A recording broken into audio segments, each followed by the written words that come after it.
ดีทุกคนเนาะทางฝั่งไทยและก็ฝั่งลาวต่างประเทศก็แล้วกันเนาะทุกคนเมื่อนี้ก็สิเอาผลงานเพลงแต่เช้าแต่เซียวมาฝากเพราะว่าบรรยากาศดีนะก็เลยมาสร้างบรรยากาศแน่จักหน่อยเนาะเพื่อความเบิกบานมวลซื่นของจิตใจสำหรับน้องเอียงว่า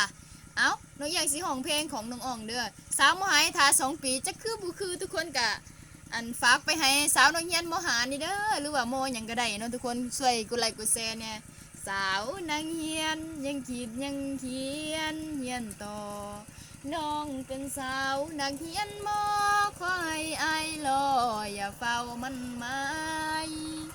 รอน้อง2 ปีไอายแอบส่งเฟ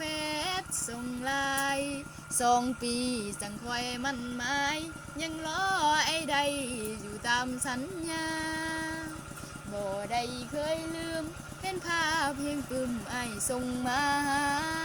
ไอายส่งเฟซตลอดเวลายังจำหน้าอำลำอำลำเห็นหน้าที่ใดสาวต้นพึ่งน้องแห้งคิดนำเห็นหน้าอายมาเป็นประจำน้องได้คิดนำกินข้าวบ่ลงบอกตรงๆสาวนักเฮียนมหาอีก2 ปีจึงค่อยมา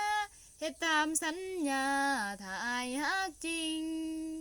ย่านอายลวงหลอกผู้สาวบ้านนอกให้ตกตะลิงคำเว้าอายบ่ฮักจริงเห็นผู้หญิงแล้วใส่มานยาส่งแฟซส่งไลน์ของอายเห็นดีอยู่ดองแต่ว่าน้อง